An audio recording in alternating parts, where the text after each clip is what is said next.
Hi friends, मैं doctor Mirza वक़ार bag, आपका paediatrician, आपके सामने बेल्स पॉल्सी या चेहरे की जो आधे हिस्से की जो पैरालिसिस होती है उसके ऊपर अपना वीडियो लेके हाजिर हूँ। दोस्तों बेल्स पॉल्सी एक बहुत कॉमन प्रॉब्लम है। मैं समझता हूँ कि इंडिया में हर साल ऑलमोस्ट 1 मिलियन के आसपास लोगों को इस बीमारी का अटैक होता है। ये एक तरह का फालिश का अटैक कहलाता है, जिसमें चेहरे का आधा हिस्सा पैरालाइज हो जाता है। और ये क्यों होता है इसको समझने की ज़रूरत है। बेसिकली हमारे चेहरे को सेवंथ नर्व, हमारी जो फेशियल नर्व है, सेवंथ नर्व जो क्रेनियल नर्व है वो सप्लाई करती है, और वो हमारे कान के नीचे से यहाँ से होके आके हमारे चेहरे को सप्लाई करती है। अब अगर ये नर्व्स जब ब्रेन से निकलकर हमारे फेस के एरिया में आती है, वहाँ पर बड़े सक्रिय जगह से ये निकलती है।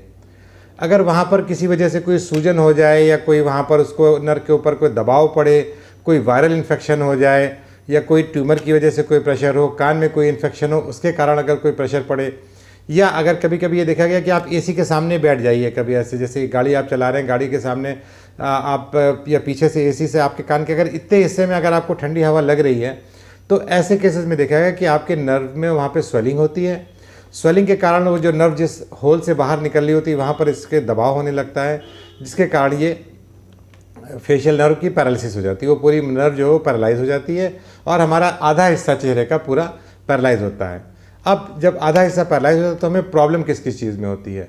प्रॉब्लम होती है कि हमारी आंखें पूरी नहीं बंद होगी। अगर हम ज़ोर से आंखें मीच करके बंद करना चाहें तो ये वाली आंख तो हमारी बंद हो जाएगी जो नॉर्मल साइड की है, बट जो पैरालाइज की साइड है वो हमारी आंख खुली रहेगी। इसके अलावा हमारा मुंह का जो एंगल है ये थोड़ा सा नीचे की तरफ चला जाएगा। अगर हम मुस्कुराएंगे तो हमारी फेस की सिमेट्री बराबर नहीं आएगी और हमारा मुंह टेढ़ा हो जाएगा, मतलब ये इसकी तरफ से नीचे हो जाएगा। अगर हम कुछ फुलाना चाहें, गुब्बारा फुलाना चाहें, तो इधर हम फुला नहीं पाएंगे, इधर से हमारा स्ट्रॉन्ग रहता है और इधर का हिस्सा हमारा पूरा वीक हो जाता है। तो एक तरह की फेशियल एसिमेट्री हो जाती है, डिसफिगरमेंट हो जाता है, और जो कि देखने में मैं समझता हूँ कि कॉस्मेटिक रीज़न से बहुत बुरा लगता है। तो अब हम लोग इस बात पे आते हैं कि भाई इससे प्रॉब्लम क्या क्या हो सकती हैं। देखिए, अगर आंखें हम लोग सो रहे हैं और ये आंख खुली रहेगी तो ज़ाहिर सी बात है आंखों का हमारा जो पलक झपकने का काम होता है उससे हमारी आंखों का बेसिकली लुब्रिकेशन होता है, यानी हमारी आंखों को उससे लुब्रिकेंट मिलता रहता है और हमारी आंखें गीली रहती हैं। अब अगर हम पलक नहीं झपका पा रहे हैं तो ऐसे में आंखें फिर ड्राई होना शुरू हो जाती हैं। अगर हम उसकी आंखों की केयर नहीं करेंगे, उसमें कोई लुब्रिकेंट या ड्रॉप्स नहीं डालेंगे तो आंखों में ड्राइनेस हो सकती है, अल्सर भी बन सकता है। तो इसलिए आंखों के लिए ज़रूरी है कि हम आंखों का केयर करें। सोते समय आंखों को हाथ से हम लोग बंद कर सकते हैं और उसमें रेगुलर आई ड्रॉप्स या आर्टिफिशियल टीयर्स मार्केट में आते हैं, आप आर्टिफिशियल टीयर्स डाल सकते हैं। इसके अलावा इधर से हमें चबाने में भी प्रॉब्लम होती है, क्योंकि इधर की मसल्स की वीकनेस है, तो यूजुअली हम इस तरह से चबाते हैं, और इधर से सलाइवा का भी हमारा ड्रूलिंग होता रहता है। हम लोग गुब्बारा नहीं फैला सकते, कोई भी चीज़ अगर आप फूकने का प्रेशर डालेंगे तो वो नहीं कर सकते। और जो सबसे बुरी मैं समझता हूँ कि जो फेशियल एसिमेट्री ख़ास तौर पे मेल हो या फीमेल हो, इसमें हंसते समय, बात करते समय चेहरा अजीब सा टेढ़ा हो जाता है, जो कि बहुत बुरा लगता है। तो ये तो मैंने बताया कि फेशियल पाल्सी में लक्षण क्या क्या होते हैं।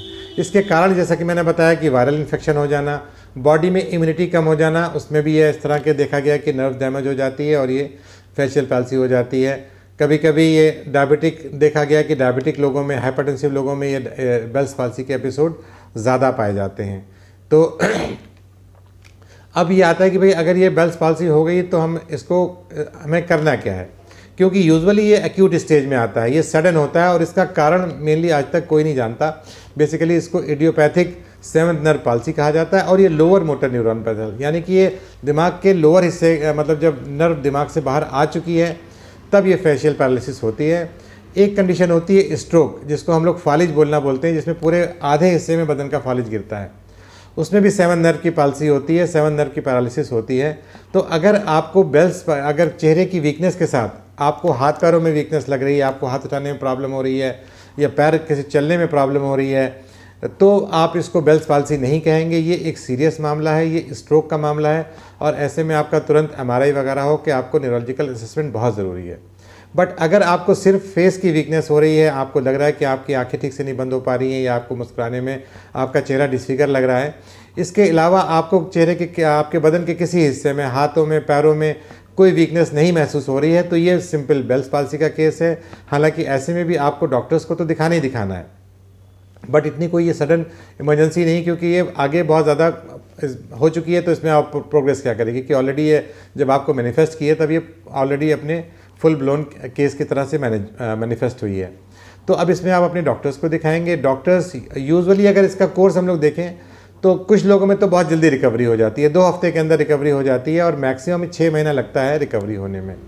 अब इसमें करना क्या है, अगर आपको ये सडन ऑनसेट का फेशियल पाल्सी हो गया है, चेहरे की वीकनेस हो गई है, तो एक बात तो ये कि आपको अपने मेडिकल कंसल्टेंट को जाके ज़रूर दिखाना है, डॉक्टर को दिखाइए, वो आपके कुछ टेस्ट कराएंगे, वो आपको पूरी तरह से कोई और न्यूरोलॉजिकल प्रॉब्लम तो नहीं है इसको एक्सक्लूड करेंगे, उसके बाद ही आपका बेल्स पाल्सी इसको डायग्नोसिस करेंगे। अब ट्रीटमेंट में आता है कि क्योंकि हमारी देखा गया कि जब हमारी इम्यूनिटी लो हो जाती है तभी ये बेल्स पाल्सी अटैक करती है, इसलिए हमें अपनी इम्यूनिटी बूस्टर्स जैसे कि विटामिन सी हो गया, जिंक हो गया, विटामिन डी है, इस तरह के लेने हैं, विटामिन B12, ये सारे हमें सप्लीमेंट्स अपने लेने चाहिए। तो इससे हमारी नर्व की रिकवरी थोड़ी तेज़ हो जाती है। इसके अलावा अगर डॉक्टर सस्पेक्ट करते हैं कि ये वायरल इन्फेक्शंस की वजह होती है तो एंटीवायरल का हफ्ते 10 दिन का कोर्स दिया जाता है, प्लस इसमें शॉर्ट कोर्स ऑफ स्टेरॉइड्स भी यूज़ किया जाता है। ज़ाहिर सी बात है ये सारी दवाएं आप अपने डॉक्टर से कंसल्ट करके ही करेंगे, अपने आप से सेल्फ मेडिकेशन आप बिल्कुल नहीं करेंगे, क्योंकि अगर आप डायबिटिक है और आप स्टेरॉइड लेना शुरू करेंगे तो उससे आपकी शुगर बढ़ जाती है।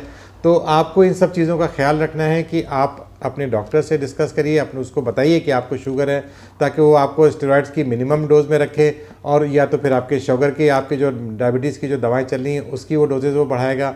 ब्लड प्रेशर भी स्टेरॉइड से बढ़ जाता है। तो सारी बातें जो हैं आपकी वो आपका डॉक्टर डिसाइड करेगा कि आपको किस डोजेज़ में लेना है।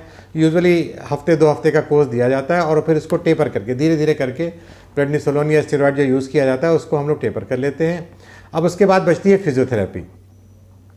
फिजियोथेरेपी मैं समझता हूँ कि बहुत इंपॉर्टेंट है। इसमें कोई ज़रूरी नहीं कि आप कोई प्रॉपर फिजियोथेरेपिस्ट इसको के लिए आप एम्प्लॉय करें या कहीं फिजियोथेरेपी सेंटर में जाके फिजियोथेरेपी कराएं। मैं समझता हूँ कि अगर आप घर में भी रेगुलर फिजियोथेरेपी करते रहेंगे तो आपकी ये नर्व की जो वीकनेस है, मसल्स की जो वीकनेस है, ग्रेजुअली इंप्रूव करने लगती है।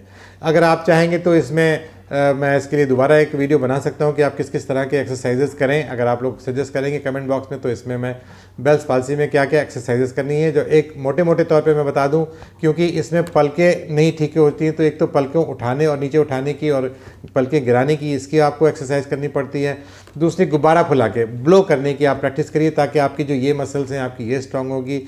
तो इस तरह की आप फेस की जब एक्सरसाइजेस करेंगे तो आपके फेशियल मसल्स की धीरे धीरे स्ट्रांग होती रहेगी और आपको एक तरह से धीरे धीरे फेशियल जो एसिमेट्री है वो धीरे धीरे ठीक होती रहेगी। नॉर्मली देखा गया है कि 6 महीने में ये रिकवरी हो जाती है, but there are few cases, कुछ केसेस में समझता हूँ कि रिकवरी कंप्लीट नहीं हो पाती है और ज़िंदगी भर एक इस पाल्सी के साथ इंसान को रहना पड़ सकता है। अगर कॉम्प्लिकेशंस में देखा जाए तो क्योंकि ये एक सिर्फ सिंपल नर्व की इंजरी या नर्व की डैमेज की वजह से ही है, तो इससे और ज़्यादा कॉम्प्लिकेशंस नहीं होते हैं, बट इससे हेडेक रह सकता है, कान में दर्द रह सकता है, हेयरिंग में थोड़ा थोड़ा कभी कभी ज़्यादा सुनाई देने लगता है। तो ये सारे इसके कॉम्प्लिकेशंस हो सकते हैं। बट मेनली मैं समझता हूँ कि जो एक पर्सन के लिए जो उसकी जो प्रेजेंटेबल फेस है उसकी क्योंकि डिसफिगरमेंट हो जाता है, तो सबसे ज़्यादा मैं समझता हूँ कि इसकी जो प्रॉब्लम आती है वो कॉस्मेटिक आती है। इसके अलावा कोई ये सीरियस डिजीज़ नहीं है, बट वक्त के साथ साथ ये इम्प्रूव कर जाती है। आप अपने आप को खुश रखें, स्ट्रेस मत लें, अपनी इम्यूनिटी को स्ट्रांग रखें, डाइट प्रॉपर लें, स्लीप प्रॉपर लें और खुश रहें, तो मैं समझता हूँ कि इसकी रिकवरी जल्दी हो जाती है। ठीक है दोस्तों, तो मैं समझता हूँ कि मेरा ये वीडियो आपको लिए यूज़फुल साबित होगा। मेरे इस वीडियो को ज़्यादा से ज़्यादा लोगों में शेयर कीजिए और अगर अभी तक आप लोगों ने मेरे चैनल को सब्सक्राइब नहीं किया है तो मेरी रिक्वेस्ट है कि प्लीज़ मेरे चैनल को सब्सक्राइब कीजिए, बेल आइकॉन प्रेस कीजिए, ताकि मेरा जैसे ही मैं कोई नया वीडियो अपलोड करूँगा तो उसका नोटिफिकेशन आपके इनबॉक्स में आ जाएगा। ठीक है दोस्तों, अब इजाज़त दीजिए, bye bye, take care, see you.